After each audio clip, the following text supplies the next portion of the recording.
আজ করব মিক্স ডাল। ডালটাকে 2 ঘন্টা আগে ভিজিয়ে রেখেছিলাম, তারপরে প্রেসারে সেদ্ধ করে নিলাম।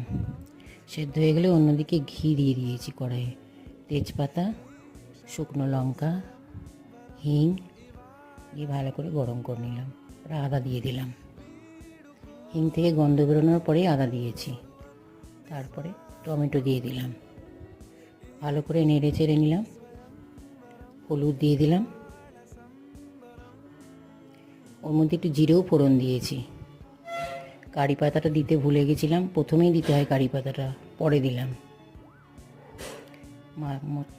লবণ দিয়ে দিলাম। মশলাটা ভালো করে ভাজা হলে ডালটা দিয়ে দিলাম। ডালটা ভালো করে ফুটে উঠলে গরম মশলা দিয়ে দিলাম। এখানে আমি গরম মশলার পরিবর্তে নিজে তৈরি করা মশলা দিয়েছি। ভালো লাগলে লাইক কমেন্ট করতে ভুলবেন না। নমস্কার।